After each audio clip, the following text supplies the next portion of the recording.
سلام بیننده عزیز، برنامه خبری و تحلیلی اخباری آزادی را از استودیوی رادیو آزادی از شهر پراگ پیشنهاد میکنیم. امروز 18 فوریه است. مهمترین گزارش‌های برنامه: وکیل دفاع رخشانه حکیموف از دادگاه خواسته است که روزنامه‌نگار را به خاطر آینده کودکان خردسال و مشتاق مادر از زندان رها کنند. ایالات متحده آمریکا و روسیه در عربستان سعودی سر میز مذاکره نشستند. هدف پایان دادن به جنگ در اوکراین و همکاری‌های آینده.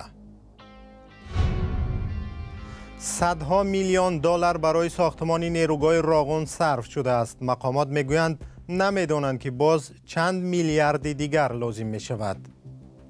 انشاءاتی خاصی هست که در کوهسار بنیاد می شود، در قلب کوه ساختمان شده ایستاده است.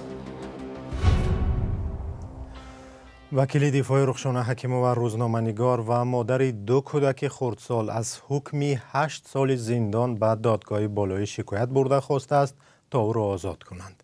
ادوکات رخشانه حکیموف روز 18 فوریه بر رادیو آزادی گفت از دادگاه خواسته است که با استفاده از ماده 71 کدکس جنایی جزای تعیین کرده دادگاه را شرطاً تطبیق نکند و رخشانه حکیموف با دسترسی همین مقررات قانون آزاد شود. عریضه شکایتی را هفته گذشته به دادگاه سپردند. خبرنگار تاجیک روز 5 فوریه در دایره پرونده پرسر و صدای تبادلات با گناه خیانت به دولت به 8 سال زندان محکوم شد. خودش گفته است که هیچ گناهی نکرده است. به اطلاع دریافتی رخشانه حکیموف برای یک پرسش درباره نفوذ چین در تاجیکستان محکوم شده است. حبس رخشانه حکیموف واکنش‌های زیاد را به میان آورد. کاربران شبکه‌های اجتماعی از مقامات خواستند حکیموف را از فرزندانش جدا نکند که یکی 9 ماهه و دیگری 2.5 ساله است. برنامه را با یک موضوع بین المللی ادامه می‌دهیم. مقام‌های بلندپایه ایالات متحده آمریکا و روسیه در عربستان سعودی در مورد پایان دادن به جنگ در اوکراین صحبت کردند. پس از 3 سال باری اول است که مقام‌های بلندپایه دو کشور با هم سر یک میز گفتگو می‌کنند. اوکراین و کشورهای اروپایی نگرانند که امریکا به در نظر گرفتن منفعت‌های آنها با روسیه سازش کرده است. تفصیلات در گزارش شهلای گلخواجه. هیئت ایالات متحده آمریکا و روسیه در عربستان سعودی سر میز گفتگو نشستند. بار اول با گذشت 3 سال از جنگ اوکراین. صحبت هم از جستجوی راه‌ها برای پایان دادن جنگ در اوکراین است. مارک روبیو وزیر کار خارجه آمریکا و سرگئی لاوروف همتای روسش در این گفتگو دو کشور را نمایندگی می‌کنند. همزمان آنها برای ملاقات دونالد ترامپ پرزیدنت آمریکا و ولادیمیر پوتین پرزیدنت روسیه زمینه آماده می‌کنند. ترامپ هم هدفهایش را اعلام کرده است. ما به پیش حرکت داریم. تلاش میکنیم که به صلح میان روسیه و اوکراین دست یابیم و برای این سخت کار میکنیم. این جنگ هیچگاه باید آغاز نمیشد. به نشست در عربستان سعودی اوکراین دعوت نشده است و طرح برای پایان جنگ هم معلوم نیست. مارک روبیو وزیر کار خارجه آمریکا گفته است که در نشست‌های اصلی برای صلح حتما طرف اوکراین دعوت خواهد شد. Україна не братиме. Україна про це нічого не знала. اوکراین دعوت نشده است. اوکراین درباره نشست چیزی نمیداند. اوکراین همه مذاکره درباره اوکراین و به حضور اوکراین را بی نتیجه میداند و هیچ سازشی را که به ما بررسی شده است ما قبول نداریم و آن را اعتراف هم نمیکنیم. Будь-які домовленості про нас без нас, і ми не будемо такі домовленості визнавати. اینجا در پاریس پایتخت فرانسه رهبران کشورهای اروپایی گردی هم آمدند. روز 17 فوریه آنها اعلام کردند که پشتیبانیشان از اوکراین را در مقابل تجاوز روسیه ادامه خواهند داد. رهبران کشورهای اروپایی نگرانند که آمریکا به در نظر گرفتن منافع امنیتی اروپا با روسیه سازش میکند. این صحنه جنگ در اوکراین است که 3 سال باز ادامه دارد. روسیه در میدان جنگ به آهستگی پیشرفت میکند. سر و صدا اطراف صلح در اوکراین بیشتر است، ولی در عمل هیچ طرحی برای پایان جنگ معرفی نشده است. روسیه 3 سال پیش به دلیل به خاک اوکراین تجاوز نظامی کرد. از دو جانب 10,000 نفر کشته شد و میلیون ها ساکن اوکراینی فراری گشتند. برمیگردیم به تاجیکستان. مقامات تاجیکستان میگویند اعلان کردن ارزش واقعی ساختمان نیروگاه راغون کاری آسان نیست، چون ممکن است خرج آن بالاتر رود. حدس و گمان درباره به فساد آلوده شدن ساختمان این انشاءات عظیم تاجیکستان زیاد است و منتقدان حکومت هم سبب افزایش قیمت ساختمان را به همین ربط می‌دهند. اما وزیر مالیه تاجیکستان دلیل‌های دیگر دارد. گزارش همکاران ما در همین باره است. تاجیکستان برای ادامه ساختمان نیروگاه برقی آبی راغون سرمایه‌گذارهای نو می‌جوید. در این باره وزیر مالیه تاجیکستان فیض‌الدین قهارزاده در نشست خبری نهاد زیر رهبریش اطلاع داد. عین حال با مقصد جلب مبلغ‌ها برای ادامه ساختمان این انشاءات مهم، همکاری‌ها با حکومت ایتالیا، بانک اروپایی سرمایه‌گذاری، فوند رشد ابودابی، بانک آسیای رشد و دیگر سازمان‌های بین‌المللی مالیوی ادامه دارد. او دقیق نگفت که برای پره به استفاده دادن نیروگاه راغون چقدر مبلغ لازم است. مسئله خرج اساسی انشاءات‌های عظیم البته که تا انجام نیابند ما حاضر گفتن نمی‌توانیم که خرج عمومیش چقدر شاید میشود و این انشاءاتی خاصی هست که در کوهسار بنیاد می‌شود، در قلب کوه ساختمان شده ایستاده است و البته بهادهی کاری سهل نیست. اقتصاددان کمال‌الدین سیراجدینوف میگوید بانک جهانی در همراهی با سازمان‌های دیگر مالیوی ارزش عمومی ساختمان نیروگاه راغون را با نظرداشت بالاروی نرخ‌ها و خرج‌های غیر چشم‌داش معین کرده است. 6 میلیارد تا 35 تا 36 سالم رود ساختمان پول ایلاوی لازم نیست. همین پول بسندگی میکنند.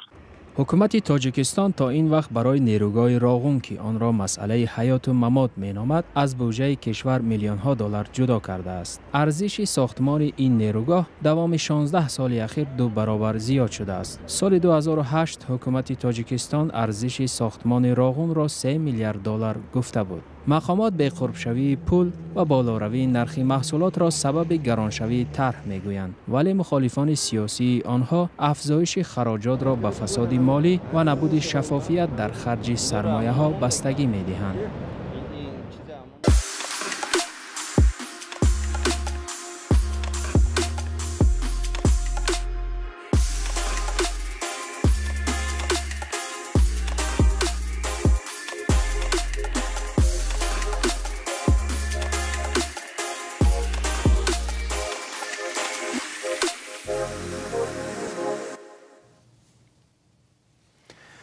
آیا رشوه‌خواری و فساد یکی از بیماری‌های مزمن و یا خرونیکی در جامعه تاجیکستان کمتر شده است و یا همچنان به قشرهای گوناگون سرایت می‌کند؟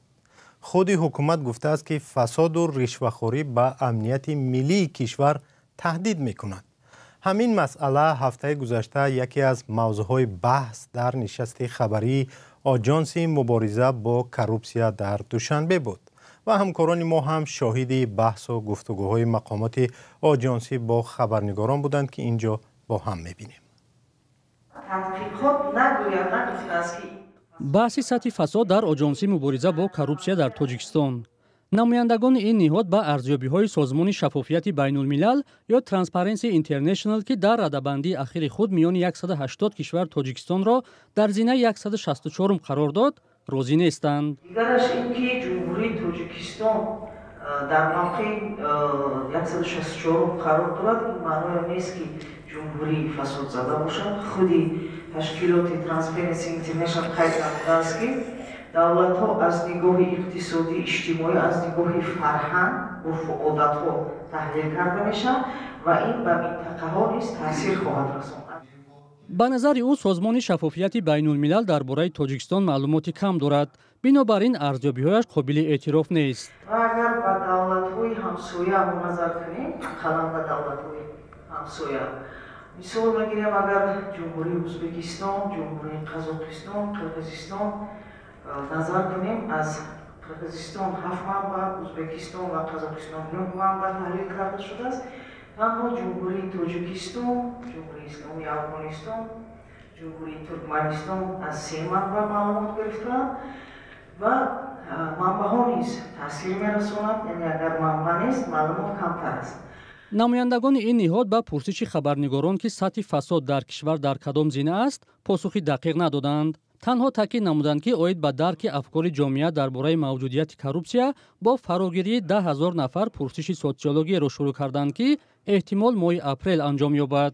ҷомеашинос Музаффар Олимов мегӯяд, пурсишҳои социологӣ вақте метавонанд вазъро маълум кунанд ки фарогир бо қишрҳои гуногуни ҷомеа бошанд. агар масалан одамои қаторӣ, ман дар назар дорам тамоми намояндаҳои қишрҳои ҷомеаам аз ин методология фарогир бошад, агар ба як хулосаи наздикар омадан имкон дорад. аммо албатта ҳама сола мегузаронанду маълумот қариб ки наздики солҳои пештар аст. аз ин хулоса омадан мумкин аст ки вазъ ба таври куллӣ тағйир меёфтад. вуҷуди фасод дар идораҳои тоҷикистон дар гузашта борҳо мавриди интиқодҳо қарор гирифтааст. дар оҷонсии мубориза бо коррупсия гуфтанд, барои баланд бардоштани мавқеи кишвар дар радабандиҳое мисли шафофияти байнулмилал талош хоҳанд кард. тибқи иттилои расмӣ, ин оҷонсӣ дар соли 2024 бештар аз 2000 ҷиноятҳои коррупсиониро дар кишвар ошкор намудааст. зарари молиявӣ дар ҳаҷми бештар аз 420 миллион сомонӣ гуфта шуд. мақомоти интизомии ноҳияи муъминобод дар вилояти хатлон дар ҷустуҷӯи фарде ҳастанд, ки ба гумони онҳо бинои маъмурии яке аз гӯшаҳои зебои ноҳияро оташ задааст. соли гузашта бинои маъмурии боғи фарҳанг дар маркази ноҳияи муъминобод оташ гирифт ва мақомот мегӯянд тафтиши сабабҳои харобкорӣ дар ин ҷо идома дорад. маҳмудҷон раҳматзода ба ноҳияи муъминобод рафта буд ва ин гузоришро омода кардааст. бинои маъмурии боғи фарҳангии ноҳияи муъминобод моҳи сентябри соли 2024 қасдан оташ зада шудааст. додситони ноҳия дар робита ба ин ҳодиса парвандаи ҷиноятӣ боз намудааст. ба гуфтаи мақомоти ноҳияи муъминобод хисороти расондашуда ба боғ 150 000 сомониро ташкил медиҳад. масъалаи боғи фарҳангӣ барои тафтишот мебошад, ҳолат тафтиста санҷишда барои халардор нашидани вай ма фикр мекунам ки баъзе хулосаҳои вай додани аз ҷониби прокуратура ба муҳитҳои шаҳр.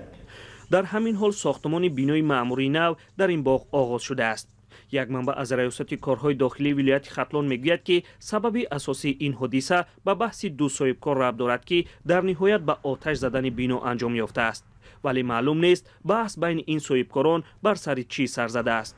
сардори шуъбаи корҳои дохилии ноҳияи муъминобод мегӯяд ки шахси гумонбар муайян шуда дар ҷустуҷӯ қарор дорад. дар солҳои ахир дар бисёре аз шаҳру ноҳияҳои кишвар сохтмони боғҳои фарҳангӣ ҷараён дорад.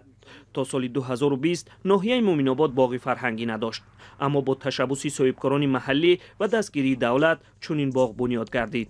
соли 2020 бо иштироки раис ҷумҳур боғи фарҳангии муъминобод ба истифода дода шуд. ба гуфтаи мақомоти маҳаллӣ боғ фаъол аст ва танҳо бинои маъмурӣ ки дар натиҷаи сӯхтор хароб шуд дар арафаи бозсозӣ қарор дорад. миср нақшаи бозсозии навори ғазаро таҳия дорад ки берун кардани фаластиниҳо аз ин борикаро дар бар намегирад. кишварҳои арабӣ талош доранд ба нақшаи Доналд Трамп раис ҷумҳури амрико дар бораи кӯчондани аҳолии ғаза ва зери назорати иёлоти муттаҳида дар омадани ин минтақа мухолифат кунанд.